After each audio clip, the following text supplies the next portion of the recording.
Okay, back to writing. You should fix that dialogue. Oh my god, who are you? I'm your editing conscience, the good one. The one that focuses on passages and scenes that you can improve and touch up and feel good about how great your story is. That's great to have. I'm glad you're here. What were you saying that I should fix? Well, if you go back to that line of dialogue and you change it from a question to more of a statement, then your character would feel less passive and more active, but don't get too bogged down on all that right away. You'll be editing a lot later. Got it. We can save it for later, but I'll make a note. Oh, dang, this sucks. You call yourself a Oh writer? no, he's here. That's right, baby. Now the party can start. Who are you? I'm your bad editing conscience. What? Why do you exist? Did I make you? Look, I'm just a big ball of anxiety, self-sabotage, and imposter syndrome, baby. I've been here partying since '94. Go away. Can't, won't, and you misspelled the word squirrel 3 times. You need to fix that before you write anymore. I do. No, don't listen to him. Those things don't matter. They matter to the squirrels. Drives them nuts.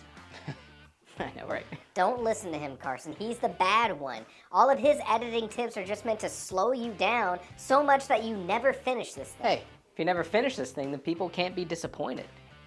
It's not a bad point. No, it is a bad point. That's like his whole deal. Bad editing is all about making you second guess yourself, slow down the writing process, and make it more likely that you're just never going to finish.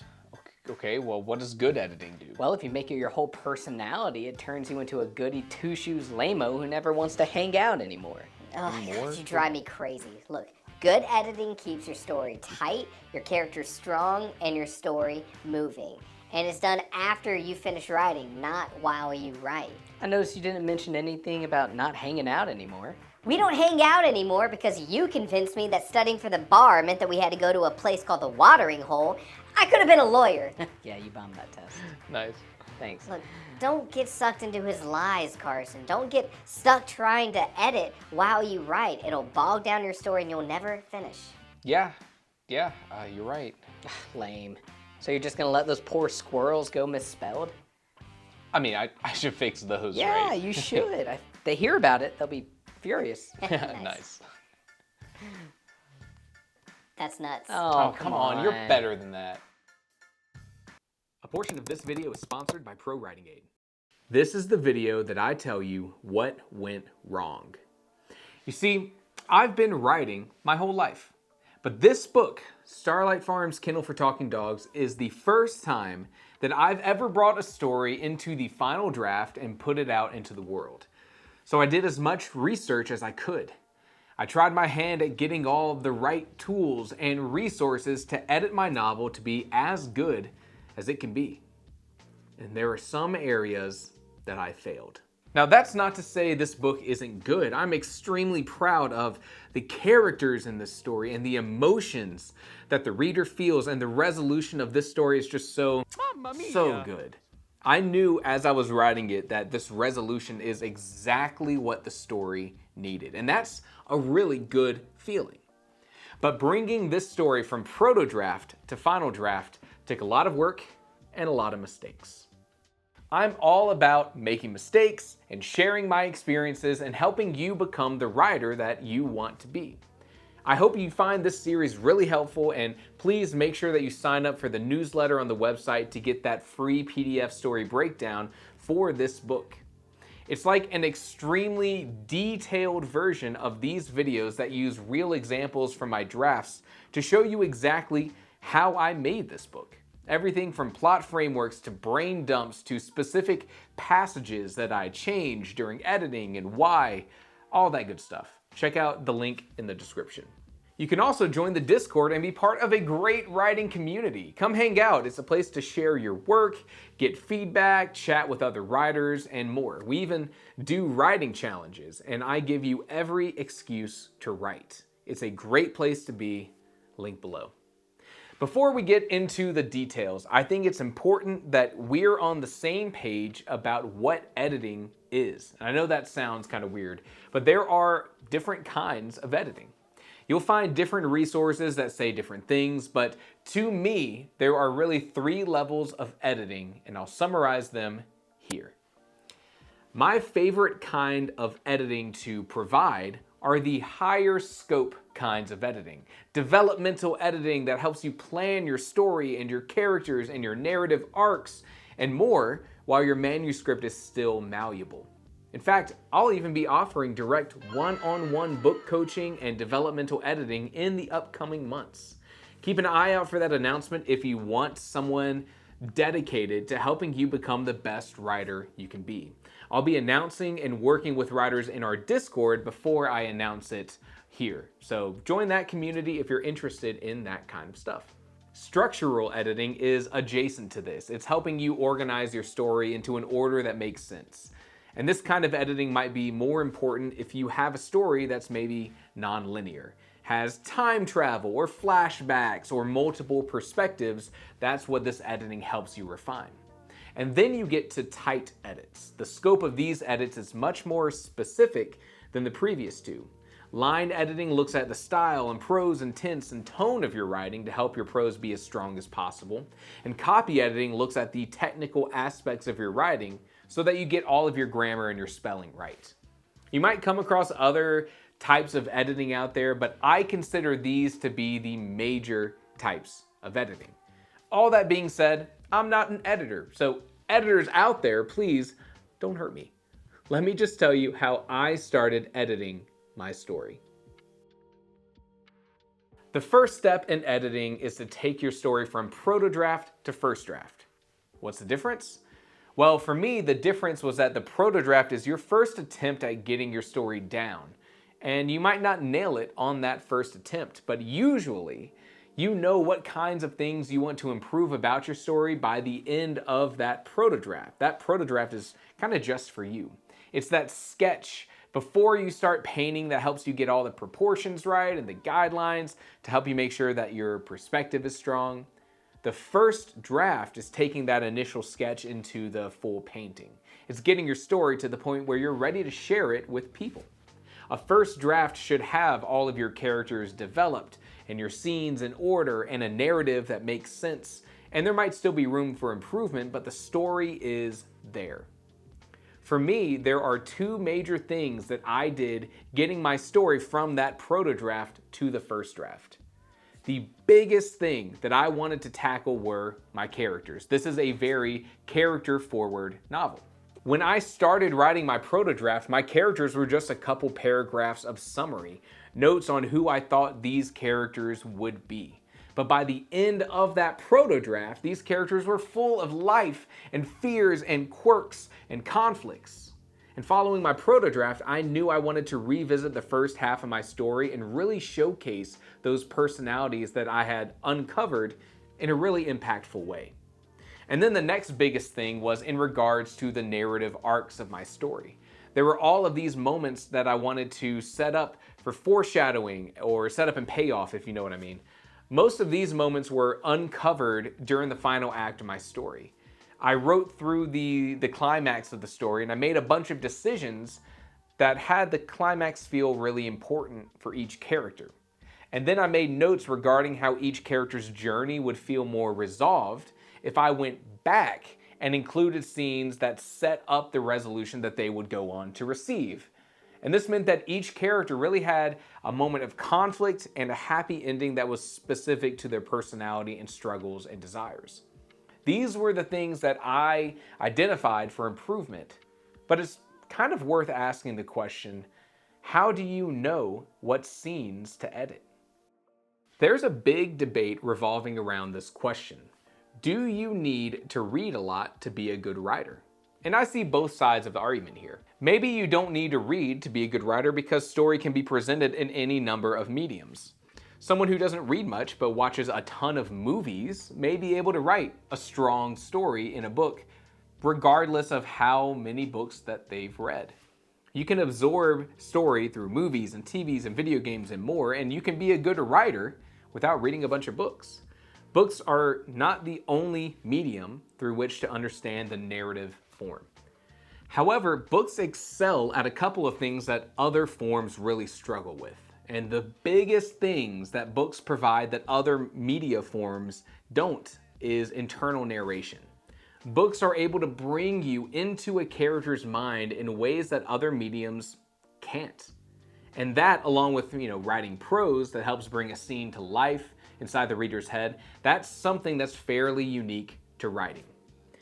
I believe that you can only improve your writing by reading books intentionally, by reading what authors inspire you and the books that you strive to imitate. You learn what makes those books work, and it's that knowledge that you can bring to your own book to identify what scenes and characters and narrative arcs need attention in your protodraft. You need to read to be able to intuitively improve your stories.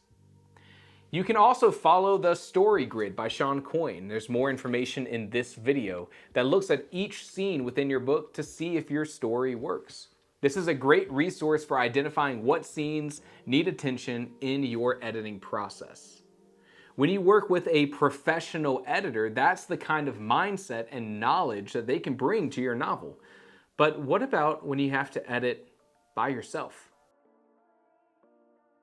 If you thought that writing your story was fun and exciting and rewarding, then you have no idea what lies in store for you with editing.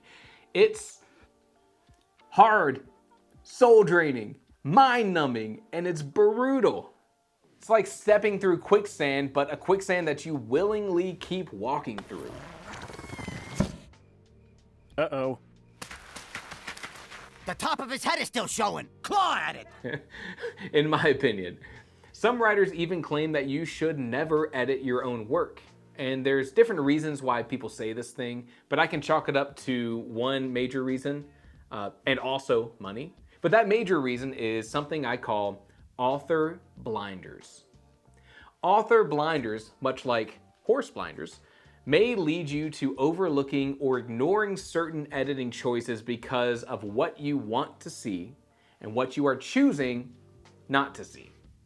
You have a character that's full of great personality and quirkiness and unique traits, but that character doesn't serve the story in any meaningful way. A professional editor might recommend that you change this character, change their role in the story, or remove the character entirely.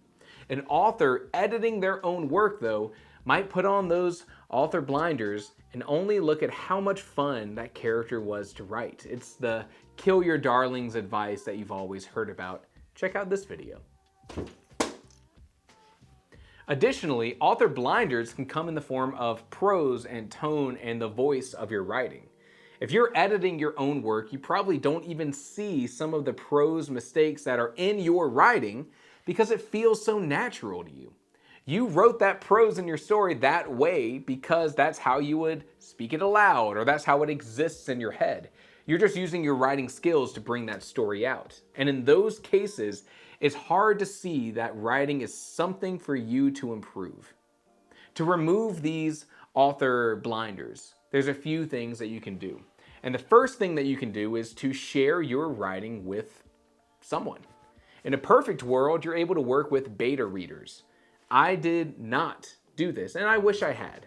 Beta readers are people who work with you to read through your story and give their feedback on how that story can be touched up. Where did the readers feel like the pacing was slow? What questions were asked and never answered? And did the resolution feel big enough? It's hard to judge your own story on questions like this because you're so close to the story. It all just kind of makes sense in your head, but writing is about taking that story that makes sense in your head and having it then make sense on the page. And that's one big spot where your story might need editing. If you can't get beta readers, then the next best thing you can do is to find an editor. An editor can answer the same kind of questions about your story as a beta reader, but instead of having multiple readers with different perspectives, you have one professional reader. That can be a huge help. And if you can't do that, then share your story with someone with the intention of getting feedback. This could be sharing a chapter on our Discord, or giving it to a spouse or a friend to read through and write down how it can be improved. That's what I did, and it was really valuable. The simple fact of the matter is that a third party will bring feedback that you can't form yourself because of your closeness with the story. In that story breakdown that I mentioned before that I'm sending out for free, I included notes from editing my own Protodraft and the notes from my wife on what she wanted to see improved. And hopefully these kind of things can help you understand what kind of story elements writers mark for improvement and what kind of story elements a beta reader might mark for improvement, because they're different. Okay, but with all of that out of the way, let me tell you my biggest mistake: the rewrite. It took 5 writing sessions to take my story from Protodraft to first draft. And this was adding in the scenes that I needed for those setups and those payoffs. It was rewriting my temporary beginning from the last video, check it out here, and touching up character moments and introductions. And then the story felt like all of the pieces were there. So what's next? Well, here's my mistake. You see, I have a writing style that is pretty direct. It comes from a background in technical writing. And as I looked at this book with talking dogs and magic leaking out across the countryside, I felt like my natural writing style wasn't doing it justice. So I rewrote the whole thing from scratch. I decided to write another draft that was closer to the vibe that I wanted to achieve. And it was now full of detail and imagery and description, at least more so than the original draft, but doing this was difficult to say the least. The rewrite took 17 writing sessions, and I would put the original manuscript in another window to the side and sort of use that as my guide for writing the new draft. And I would reimagine these scenes and explore the world in a more fantastical way and work on really making these scenes come to life. Do I think that this led to a better story? It's hard to say. Did it lead to a more descriptive story? Absolutely, definitely. Would I do it again? No. And here's why. I think that this decision was born from a feeling of insecurity, that this natural writing style of mine was lacking in some way. But in reality, I don't really know if it was. I'm glad that I did this rewrite because it really made me consider my prose for this book, but I think it was overkill. If I were to do this all over again, I would have just taken more time with my original Protodraft and put more effort into that original manuscript to present the writing with more of that feeling that I wanted in the story. But you live and you learn. That's a lesson that I'm taking away from this and bringing to future projects. Rewriting this entire manuscript really got in my head. It's another reason that I really wouldn't recommend doing something like this. When I was writing that original Protodraft, it was full of passion and inspiration and creativity, and rewriting this didn't have that same spark. Now, the final result is a good book with tight writing, but the process of writing it wasn't fun. I was constantly fighting this feeling of this is a mistake, but I felt like I was in too deep to stop it. Again, this is a good book. Please, don't get me wrong, it's a good book. But in the process of the rewrite, I was really doubting myself. And that's why I made this video. Those kinds of thoughts can just hit you at any time, so check it out if you need a little motivation. After the rewrite, it was time for another tedious part of editing. The line edits or the copy edits. I'm gonna call all of this kind of editing line editing. This is where you look at each individual sentence, all 6,003 in my case, and evaluate each of them so that they read well and are technically correct. The most important thing I can recommend for you here is to find the right tools for the job and make it easier on yourself. Luckily, this video is sponsored by Pro Writing Aid. Pro Writing Aid is the kind of tool that every writer needs because it was made by writers for writers. 4 years ago, I bought a lifetime membership to Pro Writing Aid because I knew how important it would be in my writing process.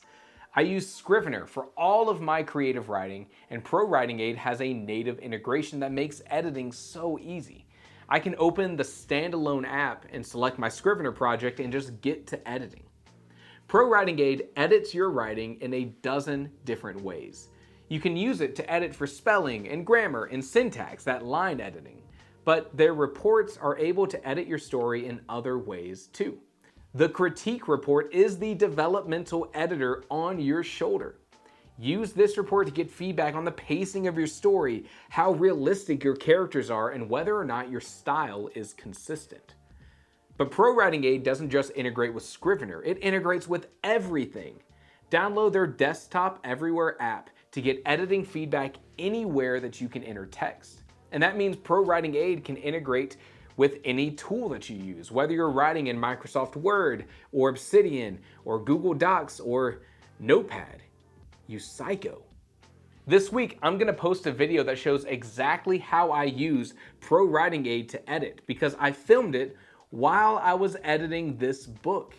You'll see all the ways that Pro Writing Aid has helped make this book happen. You can use my code WritingTheory10 at checkout to get 10% off of your purchase. Thank you to Pro Writing Aid for sponsoring small creators. Going through these line edits was a really good thing for me to do. It identified the kind of writing rules that I tend to break in my natural style of writing. For me, I overused the word that and the phrase a couple, and it recommended that I remove the word that and I change this phrase to a couple of blah. These were rules that I broke time and time again. And because of that, I was able to learn from them. This is one of the reasons why I think a writer should edit their own work to start. For my next book, I'll hire an editor, and I bet I'll learn even more with them. But this process really helped me understand my prose and my writing style in a new way. After I finished line edits, I read through this manuscript one more time just to make sure that everything sounded right to me. This helped me catch any typos that slipped through the line edits and any sentences that came out feeling weird. At this point, I'd probably read this book 6 times, maybe more. But eventually, you need to ask yourself this question. How do you know when a story is done? You could edit forever. It's as simple as that. You could always find something in your book to improve. It could be adding more setups and payoffs, or it could be adding more character interactions, or it could be changing or removing something that's already there. It could be any number of things. It could be line edits. God forbid. In my opinion, you shouldn't chase this perfect state. That feeling that there's nothing left to fix or improve because it'll never happen. For me, I was ready to move on by the end of this process. After I was done with those line edits, I started formatting my book and figuring out all the publishing details. I didn't think that the amount of effort and time required to continue edits would result in an increase in quality. Everything from here on out is diminishing returns when you could be starting your next project and applying all of the lessons that you learned to something new and exciting. So that's what I did. You can pick up Starlight Farms Kennel for Talking Dogs in the description below. The ebook is available for pre-order if you're watching it before August 20th, and the paperback will be available August 20th on the release date. It's the absolute best way to support this channel and the Discord. Next week, I'll take you through everything about publishing this book, from coming up with a title, to the book cover, to the blurb and the description and the tools I use to figure out details, and the nitty-gritty behind everything that happens after you write your book. There's a lot. Thank you for checking out the channel, following this series, and as always, thank you for watching.